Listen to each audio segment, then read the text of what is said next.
¿Qué tal, chicos y chicas? ¡Feliz semana! Esta es la lección número 6 de Intermediarios Fe Real.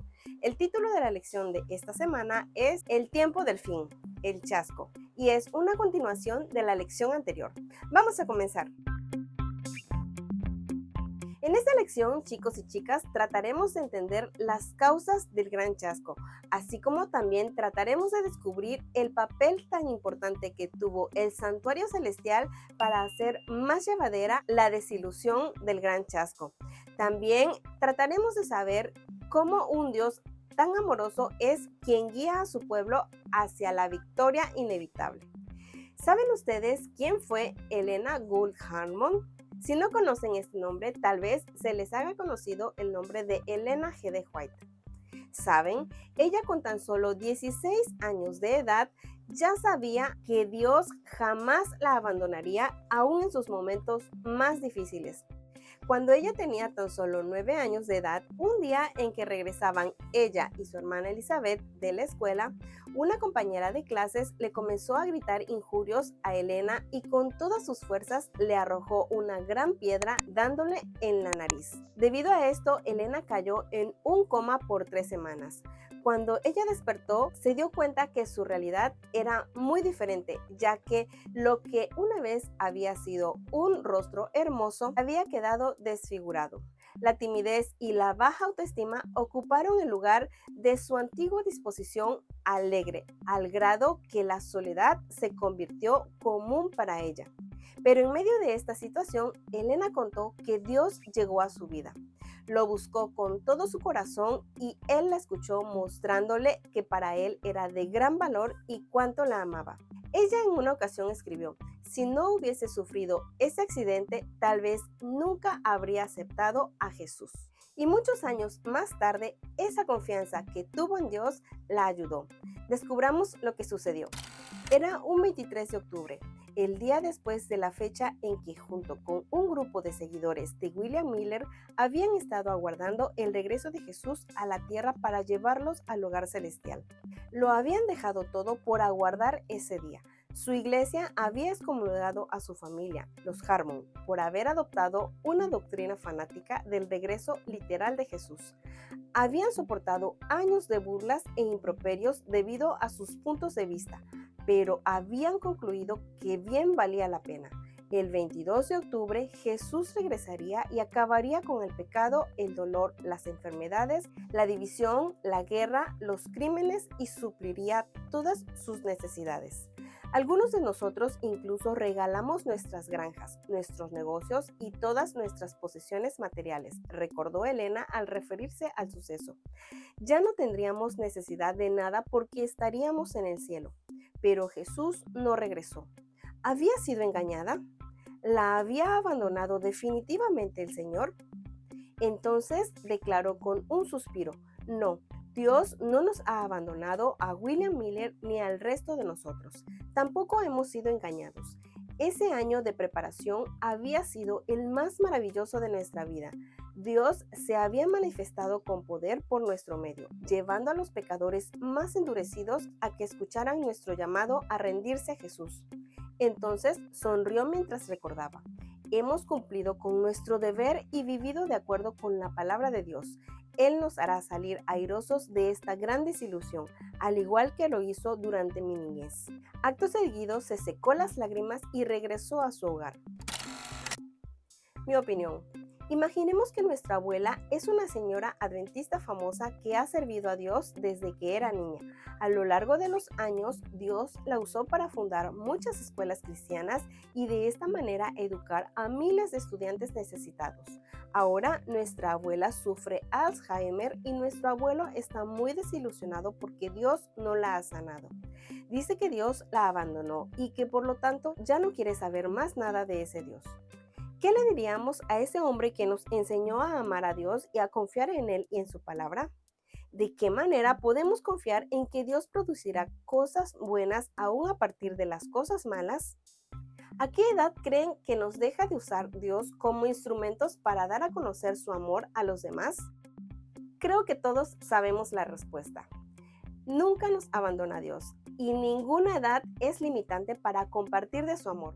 Y así como lo vimos en la ilustración inicial, Elena nunca se dejó vencer por la desilusión. Nosotros podemos comprobarlo con nuestras propias vidas.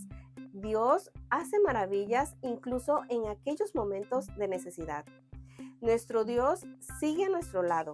A veces simplemente quiere enseñarnos cosas mayores aún a partir de alguna necesidad o de alguna enfermedad o de la pérdida de algún bien material o de algún familiar. Vamos a ver ahora qué tratan de decir. Personas diferentes, opiniones diferentes. No hay problema tan grande o complicado que no podamos escapar de él. Son las ostras heridas las que reparan sus conchas con perlas. Vivir es sufrir y sobrevivir es encontrarle significado al sufrimiento. Siempre está mal en cualquier parte y para toda persona creer una cosa cuando no se cuentan con suficientes evidencias. Dios te examinará no en busca de medallas o de títulos universitarios, sino de cicatrices. Me aferré a Cristo como un cadillo se pega a un abrigo. Estas fueron las últimas palabras de Catalina de Bora, esposa de Martín Lutero. ¿Qué frase de estas identifican como más propia para lo que estamos estudiando? Los invito a que preparen su propia opinión y la compartan el sábado con su clase. Y entonces, el gran chasco y el santuario celestial son temas importantes porque nos llevan a preguntarnos si podemos confiar en Dios, si Él cuida de nosotros y si tiene una solución para el problema del pecado, lo que tal vez otros se han preguntado durante muchos siglos. Los mileritas apostaron todo a la promesa de Jesús que regresaría a esta tierra para acabar con el pecado y el sufrimiento y para llevar a sus seguidores al cielo. Ellos concluyeron erradamente que la tierra era el santuario que sería purificado por el fuego de la segunda venida. Esto el 22 de octubre de 1844, cuando llegaba a su fin la profecía de los 2300 días. Jesús les mostró que en realidad lo que había ocurrido era que el santuario celestial había sido purificado del pecado y que su regreso ciertamente estaba cerca. Les dio la tranquilidad y la luz que necesitaban para sobrellevar el chasco y sobreponerse a sus críticos. Los primeros adventistas recibieron ánimo al repasar los detalles del servicio del santuario. Al estudiar este tema, vieron a Jesús como un gran sumo sacerdote que fue castigado por nuestras faltas, pero que vivió a fin de interceder por nosotros. Su primordial objetivo era perdonar nuestros pecados y desarrollar su carácter en nosotros. Por medio de los símbolos del servicio del santuario celestial del Antiguo Testamento, les aseguró que el pecado no seguiría existiendo para siempre. Algunos mileritas se sintieron reconfortados con esta nueva revelación que les aclaró el gran chasco que habían sufrido y los llevó finalmente a convertirse en adventistas del séptimo día. Las buenas nuevas del santuario llegaron a ser la mayor contribución de ese pequeño grupo al cristianismo. Veamos ahora lo que Dios dice en su palabra. Y chicos y chicas, recuerden que esta lección es diferente a la que estaban acostumbrados a estudiar en el departamento de menores. En esta lección vienen varias citas bíblicas de las cuales ustedes pueden elegir el versículo que más les guste o bien algunos escogen el más corto, pero no necesariamente deben de elegir el más corto. Pueden ponerse el reto de elegir el versículo que más les guste y prepararlo para memorizarlo durante la semana. Veamos las opciones que tienen. Y después de irme y de prepararles un lugar, vendré otra vez para llevarlos conmigo, para que ustedes estén en el mismo lugar donde yo voy a estar. Aún no ha llegado el momento de que esta visión se cumpla, pero no dejará de cumplirse. Tú espera, aunque parezca tardar, pues llegará en el momento preciso. No pierdan pues su confianza porque ella les traerá una gran recompensa. Sostenidos por la esperanza de una vida eterna, Dios, que no miente, prometió esta vida desde la eternidad. No es que el Señor se tarde en cumplir su promesa, como algunos suponen, sino que tiene paciencia con ustedes, pues no quiere que nadie muera, sino que todos se vuelvan a Dios. Pero el día del Señor vendrá como un ladrón. Entonces los cielos se desharán con un ruido espantoso, los elementos serán destruidos por el fuego y la tierra, con todo lo que hay en ella, quedará sometida al juicio de Dios. Y oí una fuerte voz que venía del trono y que decía: aquí está el lugar donde Dios vive con los hombres. vivirá con ellos y ellos serán su pueblo, y Dios mismo estará con ellos como su Dios. Secará todas las lágrimas de ellos y ya no habrá muerte, ni llanto, ni lamento, ni dolor, porque todo lo que antes existía ha dejado de existir.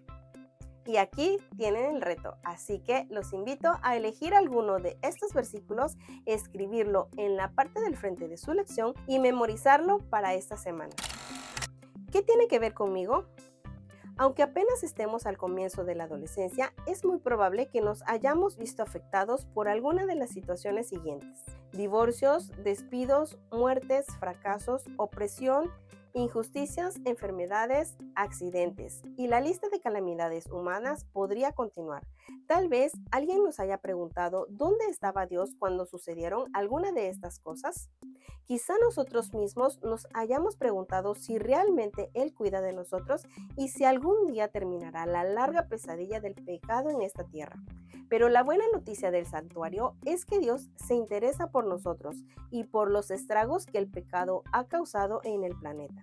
Él envió a su Hijo no solo para proclamar la sentencia de muerte de Satanás, que es el padre del pecado, sino para asumir nuestros pecados personalmente, de manera que no tengamos que sufrir la muerte eterna. Lo que es más, Él nos ofrece gratuitamente su vida perfecta para que por fe la hagamos nuestra en cualquier momento que queramos.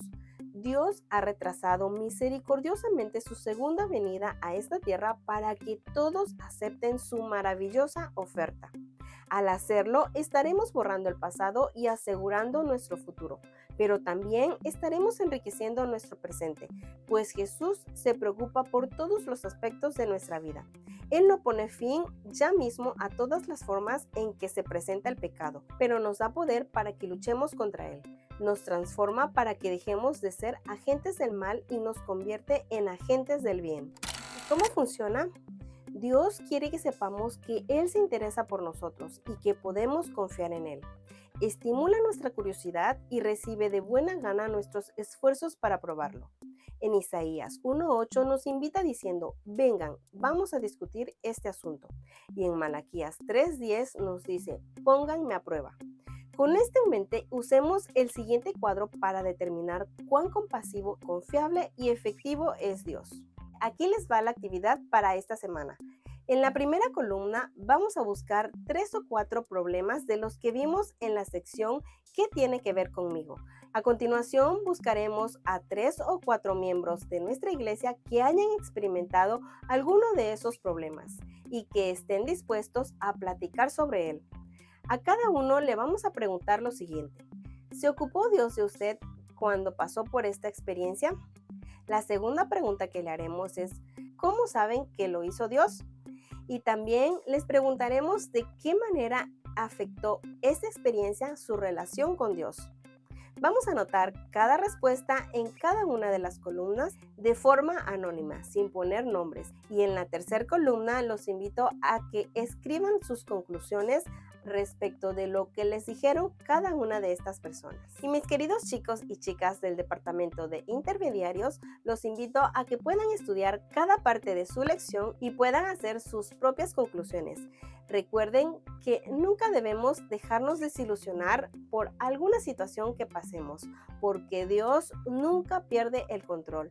Siempre, como ya se los he dicho en otras lecciones, siempre hay un propósito superior en cada una de las cosas que pasemos. A veces quizás sean experiencias malas, pero todas nos ayudan a crecer. Hasta aquí esta lección y los invito a que no se pierdan la siguiente lección de Fe Real.